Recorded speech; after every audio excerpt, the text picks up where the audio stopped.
What's up, guys, and welcome back to the Impact Defense Podcast. This is episode 113. Lucky number 13. Yep. Like we talked about back in 111. Yeah, it's just the two of us again.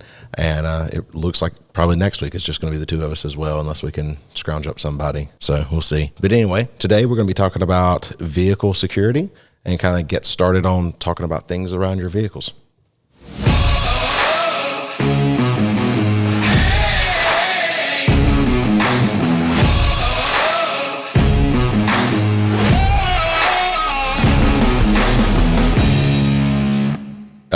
You know, as always, the official field of Impact Defense, Impact Martial Arts, our personal lives, impact everything. As Jada takes her a big sip of blackout coffee. Guys, go to impactgear.live/coffee to get blackout coffee. If they don't have a coupon code that's awesome going on over there, go ahead and use ours. It will always get you 10% off, and that is Impact Defense. I don't think, do we need to continue talking about how awesome it is? Coffee speaks for itself. I think, yeah. This morning is Brutal Awakening. BREWTAL. Yeah. Awakening. Because I think this morning I needed a brutal awakening. So this is. I had a brutal awakening. This I hit is a my squirrel go-to. on my way here. It wasn't my fault. It was foggy, so I couldn't see it on the side of the road, and then it just jumped under my tire at the very last second. So really, the squirrel just committed suicide. That's what it felt like. Yeah. And that's the first time I've ever accidentally hit a squirrel. So I've never purposefully hit a squirrel either, but I think the only thing I've intentionally hit was a copperhead that was right in front of our driveway. Well, yeah, it's a snake, if it's just in a random location near a field, I try to avoid them even if they are poisonous. Yeah. But this was right in front of our house, and I was like, No, it's all good. a little too close for completely comfort understandable. there. Moving right along, I think it's time for the news story. I'm not sure it's legal to purposefully hit a copperhead, but moving on to the news story. Why would it not be legal? I heard something about you're not actually supposed to kill them. I'll be danged. It's a copperhead. I chopped one to pieces when it was trying to bite me. Oh, yeah. My brother was walking through the woods, and he was actually doing target practice with a little pistol. And so he was allowed to go, not a little pistol, a little rifle. Mm-hmm. And he was, target shooting, and he was coming back from that. And there was a copperhead in the middle of the road that reared back and hissed at him. It was going to try and bite him. And he jumped and shot it. And so he actually managed to hit it, even though he jumped and everything. And so he went in the house. He was pretty freaked out and told Dad what happened. Yeah, the one thing I learned about copperheads is if you don't hit them right behind the neck, they will just continue to try to bite you. Because I caught it about halfway through the body one time with a shovel and chopped it in half. And then it continued to try to bite me. And I ended up chopping that thing into many, many little pieces by the time it was over. Because he just kept trying, no matter where I hit it, it kept trying to bite me. And he kept moving. So, there's that. Yikes. Actual news story. All of that should probably be cut out. Now, let's just do this. And now for the actual news story of the day. This one comes to us from a woman. She said, I had just moved into my first apartment and was in the process of moving in. The door that led into my apartment locks itself automatically when closed. So I was going to the entrance of my apartment complex to get mail while talking on the phone with my boyfriend. I returned to my apartment and sat on the bed while opening the mail. Still on the phone with my boyfriend, I dropped the phone on the floor and it landed under the bed, so I had to lie on the floor and stretch for it. I saw something that caught my eye. There was someone under my bed. Oh, crap. What? Nothing. Go ahead. That was just the initial shock. Sorry. Oh, okay. I thought you forgot to do something. And No, I was just sitting there thinking, what would I do in that moment? If I was like, oh, crap, there's somebody under my bed. I think I'm going to. They're pinned. I mean, they can't move a whole lot, so I'm going to try to kick them in the face. Okay. I guess just the scenarios were running through my head. My bad. All right. My eyes widened and I choked the urge to scream. The person under my bed was lying still with his back towards me and his head to his chest, so I couldn't see his face. Yeah, I'm definitely hitting him in the back of the head. And he didn't see me. Trying to be rational while so many thoughts rushed through my head, I picked up the phone, said, "Sorry, I dropped my phone. I'm just going to take a shower and call you back." The bathroom is right by my bed, so I hastily walked in, quietly locked the door, turned the shower on, and jumped out my window. My apartment is on the first floor, so it wasn't that bad. And I called the police. They told me to wait nearby, but to go to across the street and see if anyone comes out the door to my apartment complex. This was during summer and it was still light out. I placed myself across the street, hiding behind a car while watching my open bathroom window and the entry door. I called my boyfriend and he came to me just before the police.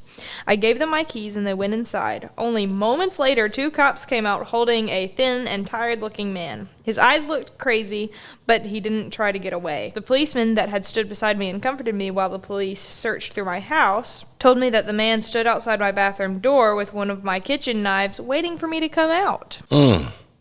This man had somehow crept in my entry door while I was getting my mail, hid under the bed. The man that was trying to hurt me turned out to be a homeless person and was placed in a mental hospital.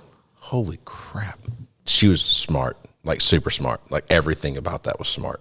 Yes. Go into her bathroom, jumping out the window. That's probably the best thing she could have done. I am amazed at her ability not to scream. Yeah. You know, my first thought was like, why didn't she? But then I was like, no, what she did in, calling the cops and to get him arrested, that was the best thing possible. That could not have gone much better. Stood outside of her bathroom door with one of her kitchen knives. Oh, we need to...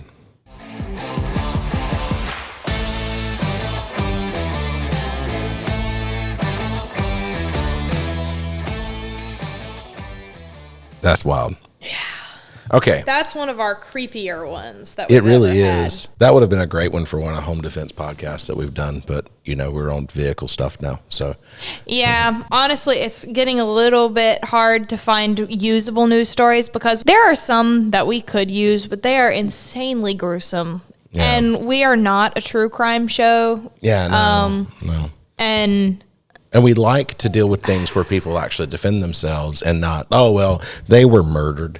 If we do have any children or underage people listening to this, we don't really want to traumatize anyone. So the goal is that we're a family-friendly-ish. But I have been thoroughly traumatized in sifting through all of these news stories to find ones that we can actually use.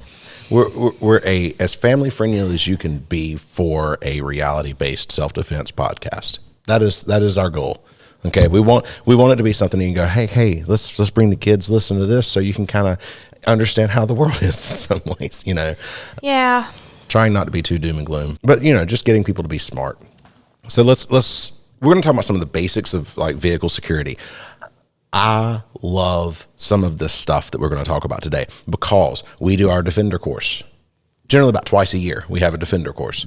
And what we do in the Defender course is with 20 hours of mental self-defense, physical self-defense. We talk about wrestling, some stuff for control. We talk about striking and stuff like that.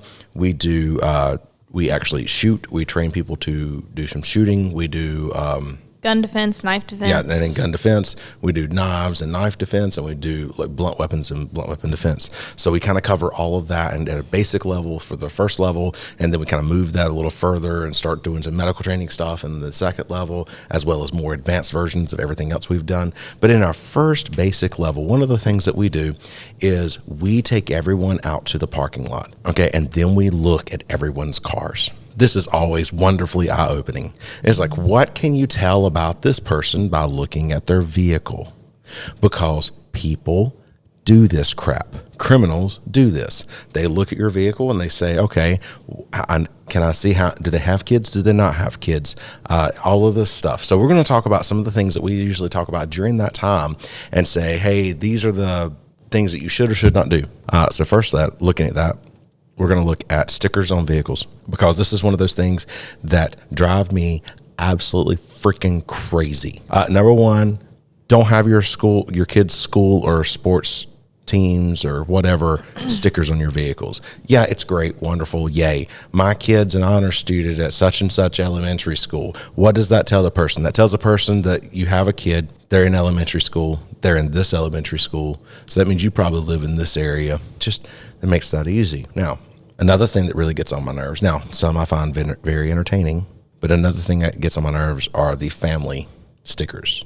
Now, the ones that are entertaining I find to be like the zombie ones or the dinosaur. I saw one where a dinosaur ate. And I don't know if, but there's some entertaining ones out there. Okay.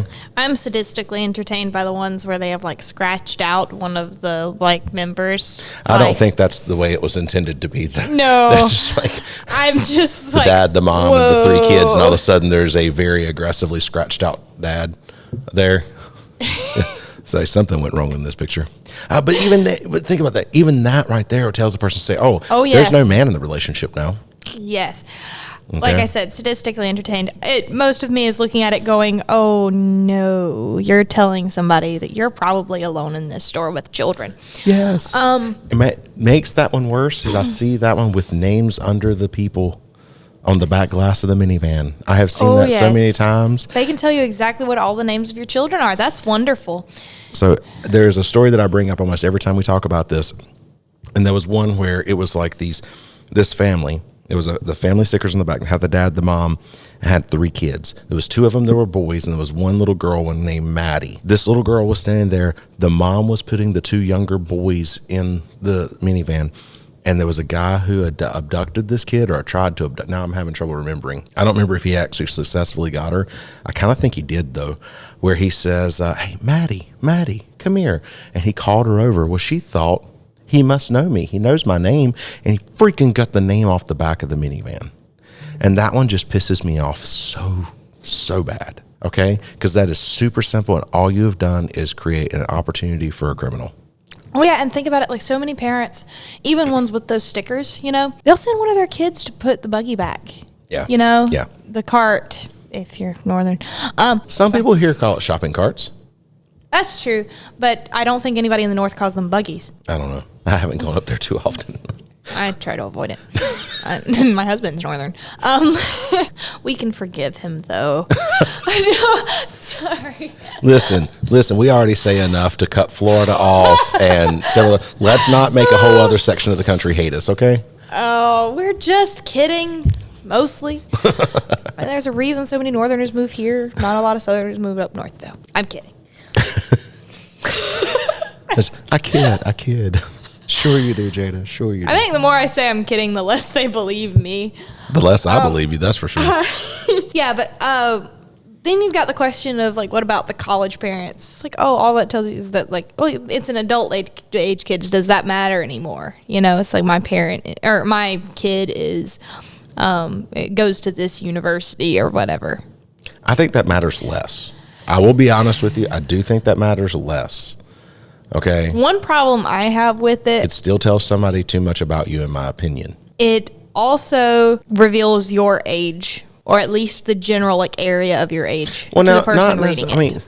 Okay, so let's say I've got a college age kid. That doesn't necessarily mean that you're elderly. Okay, I know you're young. No, that's not what I'm saying. I just think any time that you give someone something to profile you, in a different way. I mean, I'm amazed, and everybody that's done that with us have always been amazed with walking out there going like, okay, how much should we actually, and they say, I don't think we could actually tell that much about my vehicle until you get over there and people start throwing things out and you're like, oh, holy crap. Now, the most fun I had was when I drove my grandfather's Jeep and nobody could figure out it was, well, actually, I'd just gotten the Jeep from my grandfather.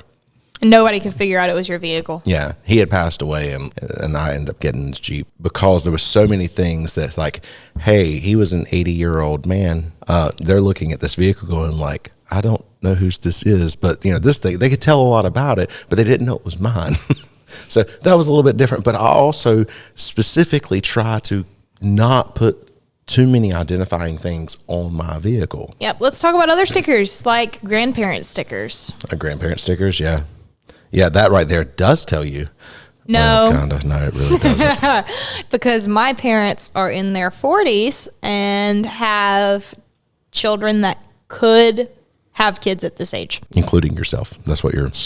I know. I mean, technically, people that I went to school with, I'm in a weird like spread of age where I have people that have just had kids or are still having kids, and I have people that are my age that are grandparents, and I'm like going like, holy crap, I couldn't imagine being a grandparent at this time. That drives me crazy. But anyway, let's get off that. That's not what we're here for. I'm going to end up depression eating, and that's not what we're shooting for.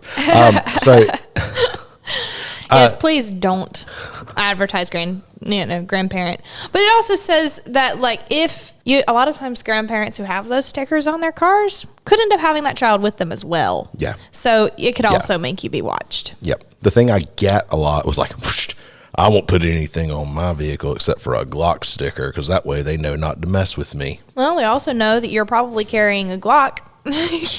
Or there's a very good chance if you have a gun sticker on your vehicle, then that means you have a gun stowed away in your vehicle somewhere because so many people do that. And a lot of people will break into a car just because of that. Yes. So that's another reason. They also can watch and see if you're open carrying and can just walk up and take it. Yeah. But actually there's a thing shown where if criminals want a gun, they are much more likely to break into a vehicle with a gun sticker on there. Mm-hmm.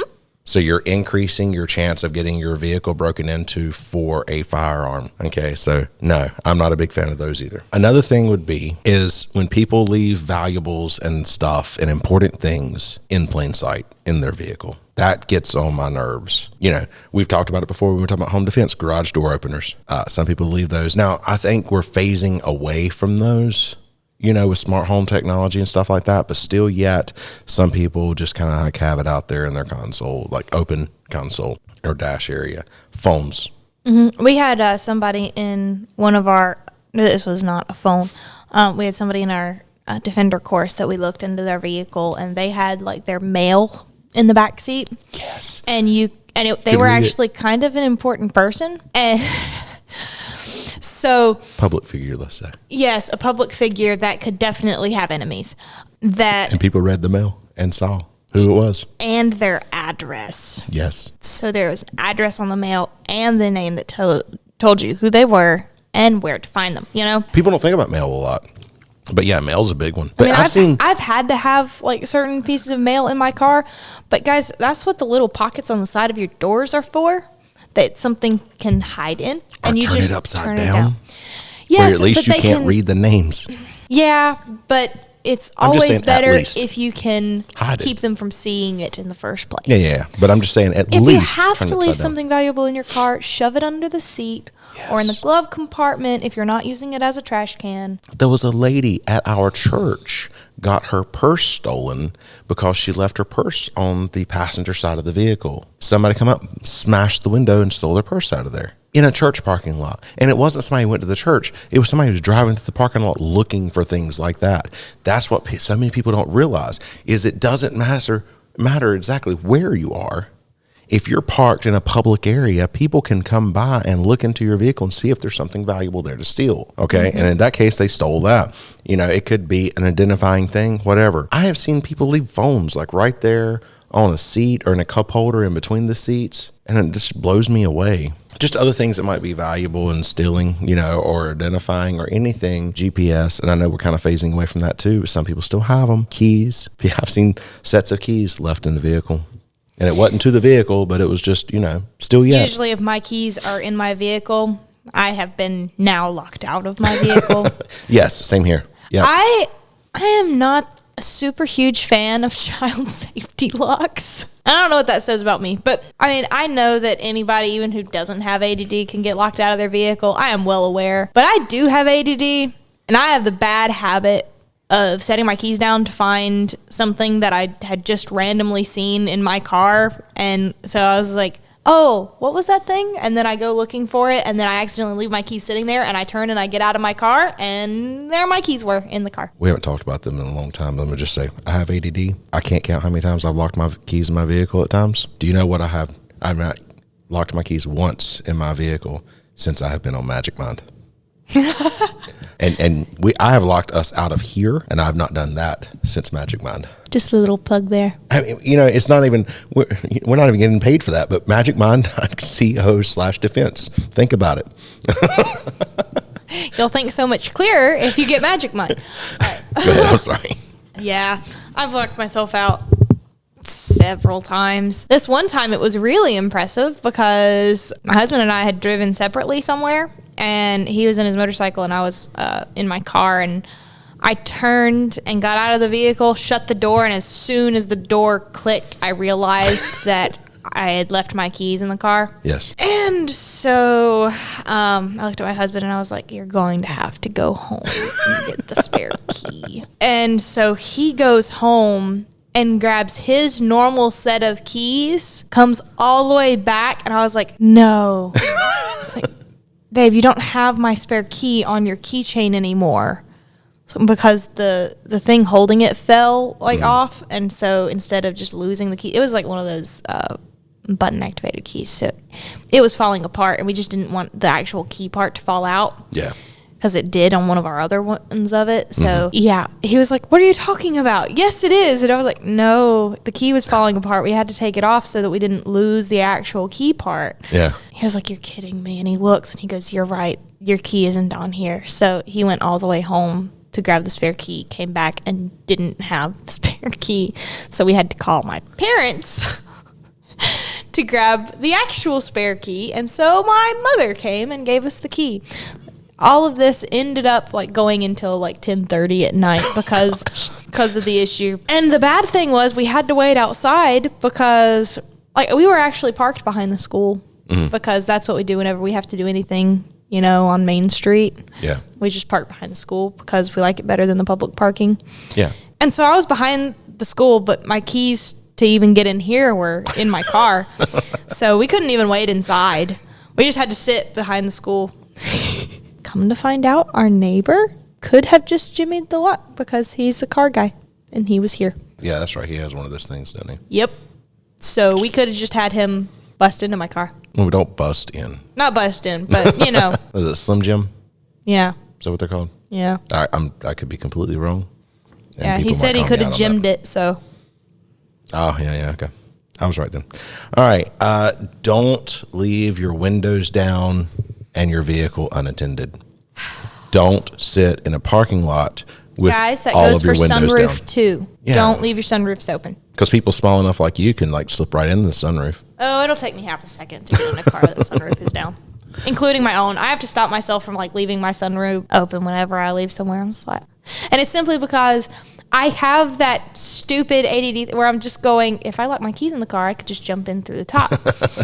And I'm at the point where I'm mentally preparing myself for locking my keys in the car again. And I'm just going, why can't I just mentally prepare myself to take my keys out of my car? That would be too easy. So, but yeah, just for own safety reasons and stuff like that, just make sure that you don't leave your windows down. So I have a guy that I know who was sitting in a vehicle eating lunch one day, and his windows were up. Okay, his windows were up. Now, if his windows had been down, it would have been a little different. He may not have had the same amount of time, but he was sitting there, and someone come up to him and starts beating on the glass and trying to open the door. So let me in. And he ends up pulling his gun out and pointing to the guy. Says, "I don't care that much about my glass," but which is a really freaking awesome line. Yeah, if you was to guys, please, if you have to defend yourself, come up with a cool catchphrase. We want to hear them. Sorry. Actually, if you have your own self-defense situation, a story that you would like to tell us, we would actually do it in the news story. That would be cool. Yes, so long as it wouldn't completely traumatize our younger audience. That's true. Yeah. So if you got a news story, and I've never really thought about that, but if you got a news story that we can actually use on the news story, not just hey, I found this thing and send it. We've had people do that. Also, please leave the language out. Because I will change it to fudge and crap. So, you send those along. That would be fun. As soon as you get into a vehicle, lock your doors. It should be a habit. Get in the vehicle, shut the doors, lock the doors. Get out of the vehicles, lock the doors, shut the doors. Shut the doors, lock the doors. It depends if you have a remote or not. That's true. I usually click the lock on the way out. I usually don't use the remote. I get out, make sure my keys are in my pocket, lock the doors, and then shut the doors. It's my habit. And maybe it's just because I'm old and didn't have nice enough vehicles when I was younger. The remote's been around for a long time. I get it. But I'm just... I'm trying to get myself out of the habit of locking the door before I shut it, just because that's what usually locks my keys in the car. Oh, yeah, I got you. Yeah, I understand.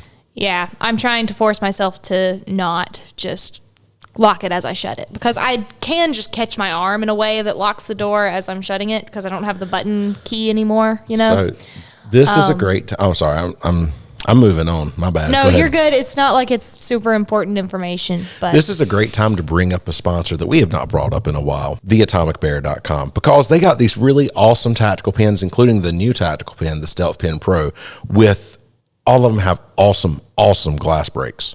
So not all glass breaks are created equal. One of our students, they had a car towed off that they were selling for junk. Before they, I wish they had let us know and invited us over. That would have been a lot of fun. yeah. But anyway, they went around and busted out the windows with glass breaks. And they had this knife with a glass break on it, and he beat the crap out of the window with it and could not break it. He went in and he got his Atomic Bear. Oh, I was going to say that's not a plug, but yeah, it's absolutely a plug. He got his Atomic Bear Rebel tactical pen, goes out there and boom, it hits it and it just shattered. It was awesome. But he actually showed me the glass break that he had on that knife, how basically it rounded off the point. So not all glass breaks are created equal. Remember that, guys. Check out theatomicbear.com. Pick up any of their awesome tactical pens. They still make my favorite tactical pens. The Stealth Pro is awesome. The Rebel is awesome, and all the others are too. Check that out. Use the coupon code Impact Defense, and that will get you 20% off of anything. And also let them know that we sent you to them. Yeah. Back to locking doors as soon as you get in? Lock your doors as soon as you get in, because people come up and open the doors. I was going to wrap it up, but you know. Oh, okay. How much more do we need to talk about? Lock your freaking doors, people. That's the big thing, okay? Or lock your fudging doors, as Jada was going to say. You said fudge for... Oh, you said fudging doors. Okay. I thought you said lock your fudge indoors, and I was like, wrong indoors. Application. I was going to edit this out, but now I'm not. I think, I mean, at this point in time, you should not have leftover fudge from Christmas. So, but if you do, keep it safe. Send it to us. I love fudge so bad. I freaking love fudge really bad, especially peanut butter fudge. Gosh, goodness. I had a chocolate and peanut butter marble like fudge one time. That was glorious. Someone definitely send that to us. We would just take a huge block. That is a special request. Guys, thank you very much. Hey, please, Kylie's not here today. Please like and review the podcast. When she gets back, I know we have at least one review to read. We'll see. Maybe more. I don't know. Please like and review the podcast. It really, really helps us out in the algorithm. We are ranking on several lists. I don't know that I told you this. I know I told Gentry this. I know I've told Kylie this, but I don't think you were around when I said this, and I don't think I've said it on the podcast. I had a listener in Austria to email me at Brian at impactdefense.online, just to tell us that they were checking out. We have ranked in like the top 25 in education in Austria. The top 25, we're in the top 25 podcast in education, which is a pretty big category, but we're ranked in the top 25 in Austria. We're also ranked in the top 100 in self-improvement in Austria. I was like, I didn't know we were ranking in anything in Austria. I didn't, it's funny because Austria is not even and hello, listener from Austria. Yes, hello, listener from Austria. Listeners, if we're rating. Oh, yeah, that's true. So I would just like to ask people, as you are listening to the podcast, please rate us, write a review.